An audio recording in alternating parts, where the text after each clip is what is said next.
1999 સાલમાં અમે ત્યાં BAPS સ્વામિનારાયણ મંદિર રાજકોટમાં સેવામાં હતા.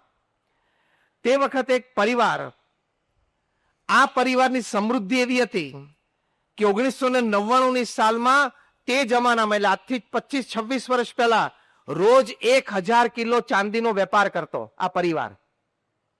આજથી 25 વર્ષ પહેલા 1000 કિલો ચાંદીનો રોજનો વેપાર. આખા રાજકોટ શહેરમાં પ્રથમ મર્સિડીઝ ગાડી આવી હોય એ આ પરિવારમાં આવેલી. કેટલો સમૃદ્ધ અને ધનાઢ્ય પરિવાર. 4 ભાઈઓ, ચારે 4 ભાઈઓ, એમના પરિવારને હું ખૂબ સારી રીતે ઓળખું છું, આજે પણ ઓળખું છું. એમાંથી બીજા નંબરના ભાઈ હતા, એમને તમાકુનું વ્યસન, તમાકુની પડીકી ખાય. અમે ઘણી વખત એમને કીધું કે આ છોડી દો ને, ભગવાને તમને શરીર સરસ આપ્યું છે, એટલે સ્વાસ્થ્ય સારું છે, અને તમારી ઉંમર 30-32 વર્ષની હતી તો જુવાન છે. આટલી નાની ઉંમરે તમારા ભાગ્યમાં આટલો મોટો વેપાર, અને તમે બુદ્ધિશાળી છો, આટલો મોટો વેપાર કરો છો, તમારા આધારે 200-300 પરિવારને રોજગાર મળે છે. ભગવાને તમને 4 ભાઈઓને ભેગા રાખ્યા છે, સંપ છે, એક જ બંગલામાં 4 ભાઈઓના પરિવાર રહે, એક જ રસોડું. હવે આનાથી ભગવાન બીજું તો તમને શું વિશેષ આપે? અને પછી પરિવારમાં ધાર્મિક ભાવના પણ ખરી. એટલે સ્વાસ્થ્યની દ્રષ્ટિએ, ધંધા પાણીની વ્યવસ્થાની દ્રષ્ટિએ, ધન વૈભવની દ્રષ્ટિએ, સમાજમાં પ્રતિષ્ઠાની દ્રષ્ટિએ બધી રીતે આ પરિવાર આગેવાન હતો. અમે આ વ્યક્તિને ખૂબ કહેતા કે તમે આ એક વ્યસન છોડી દો. એમના પરિવારજનો પણ કહેતા, પણ કે ના ના સ્વામી, આ ન ખાઈએ તો કામ કરવાનો મૂડ ના આવે. હવે કહ્યું ભાઈ, દુનિયામાં કેટલાય કરોડો લોકો છે જે વ્યસન નથી કરતા તો એ કામ તો કરે જ છે ને. બહુ કીધું પણ એ મૂકી ના શક્યા. એક દિવસ સવારે બ્રશ કરતા હતા અને ઉબકો આવ્યો અને લોહીની ઉલટી થઈ. એકદમ ગભરાઈ ગયા અને ચીસ પાડી. એટલે એમના પત્ની અંદર રૂમમાં તે દોડીને આવ્યા. શું થયું? અને જોયું તો વોશ બેસીને આખું લોહીથી ભરેલું હતું. એટલે એમના પત્નીએ પણ ચીસ પાડી કે આ શું થયું? આ વ્યક્તિ બુદ્ધિશાળી, એટલે ખબર તો પડી ગઈ કે અંદર કંઈક તકલીફ લાગે છે. એટલે તાત્કાલિક ડોક્ટર પાસે ગયા. રાજકોટ શહેરના નામાંકિત ઓન્કોલોજિસ્ટ, કેન્સર સ્પેશિયાલિસ્ટ, એમની પાસે ગયા. એમણે તપાસ કરીને કીધું કે મને કંઈક બહુ મોટી શંકા છે. એટલે આમણે પતિ પત્ની એમની સાથે એમના ભાઈને 2-3 જણ, 3-4 જણા ગયેલા. કે શું? તો કે કેન્સર. શું બોલો છો ડોક્ટર? કે ડોક્ટર કે હા, કેન્સરની શક્યતા છે, ટેસ્ટ બધા કરવા પડશે. ટેસ્ટ કર્યા અને સાંજે રિપોર્ટ આપ્યો ડોક્ટરે કે તમારે 4th સ્ટેજ કેન્સર છે. આખી ફૂડ પાઇપ, એટલે તમારી અન્નનળી સડી ગઈ છે. તમારી પાસે ફક્ત હવે 4 મહિના છે, મેક્સિમમ 4 મહિના છે. 30 કે 31 વર્ષની ઉંમર હતી એ વ્યક્તિની. આવો મોટો ધંધો, વેપાર, પરિવાર, અને ડોક્ટરે કીધું કે હવે 4 મહિના છે. ત્યાં ને ત્યાં એમને ટેબલ ઉપર માથા પછાડ્યા. કારણ કે એ વખતે એમને શું યાદ આવ્યું?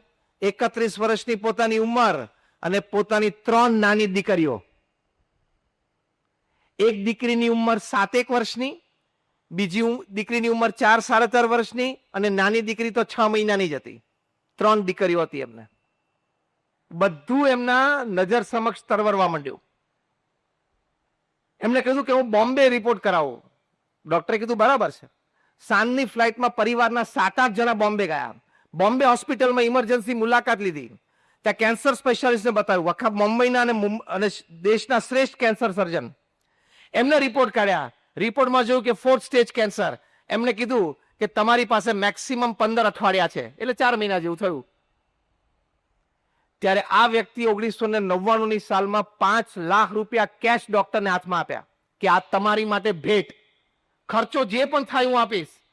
તમે મને લંડન લઈ જાઓ, ન્યુયોર્ક લઈ જાઓ, પણ મને બચાવો. ત્યારે ડોક્ટરે 5 લાખ રૂપિયા એમના હાથમાં પાછા આપી દીધા અને કહ્યું કે તમારી પાસે 15 અઠવાડિયા મેક્સિમમ છે. આનું કંઈક દાન પુણ્ય કરવું હોય તો તમે કરી લો. દુનિયાનો કોઈ ડોક્ટર તમને બચાવી નહીં શકે.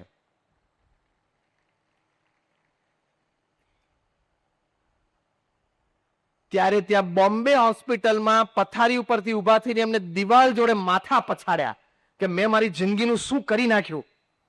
એમના પત્ની, એમના ભાઈ, એમના ભાણ્યા ભત્રીજા તો માન એમને પકડી રાખ્યા. ફ્લાઇટમાં પાછા રાજકોટ આવ્યા, સીધા મંદિરે આવ્યા. અમારા સંતો પાસે ખૂબ રડ્યા. હવે અમે બીજું તો શું કહી શકીએ? આશ્વાસન આપીએ, પ્રાર્થના કરીએ. અને લગભગ 1.5-2 મહિના પછી સવારે 7 વાગે એમના ભાઈનો ફોન આવ્યો મંદિરે કે સ્વામી, ભાઈની અંતિમ અવસ્થા જેવું લાગે છે, ડચકા ખાય છે, તમે જો સંતો આવી જાઓ તો તાત્કાલિક ભગવાનના ઠાકોરજીને લઈને તેમને દર્શન થાય. એટલે સવારે 7 વાગે અમે લગભગ 3 થી 4 સંતો એમના ઘરે ગયા. ઘરે ગયા ને ત્યારે એમ લાગ્યું કે એકદમ છેલ્લી અવસ્થામાં છે અને ડચકા ખાતા હતા. ત્યાં અમે બેઠા, ભગવાનના દર્શન કરાવ્યા, એમનો હાથ પકડીને ભગવાનને કંકુમાં બોડીને ચાંદલા કરાવડાવ્યા. પછી પ્રાર્થના કરી કે એમના આત્માને ભગવાન સદગતિ આપે. એમ કરીને અમે સ્વામિનારાયણ મહામંત્રની ધૂન કરી અને અમારી સામે જ એમને પ્રાણ છોડી દીધો. એમની આંખો પણ મેં બંધ કરેલી. એ દ્રશ્ય હજી મને યાદ છે. 31 વર્ષની ઉંમર, રોજનો 1000 કિલો ચાંદીનો વેપાર, 4 પરિવાર એક જ રસોડે જમે અને એક જ બંગલામાં રહે. આખા શહેરની પહેલી મર્સિડીઝ ગાડી એ લાવેલા. યુવાન અવસ્થા, બધું જ હતું. પારિવારિક સુખ બધું જ હતું. એક વ્યસનના લીધે બધું જ જતું રહ્યું. એટલે અહીંયા આજે આ ગલતેશ્વર મહાદેવ સંકુલના પરિવારમાં આપણે પધાર્યા છીએ. મહાદેવની ભવ્ય મૂર્તિના આપણે સૌએ દર્શન કર્યા.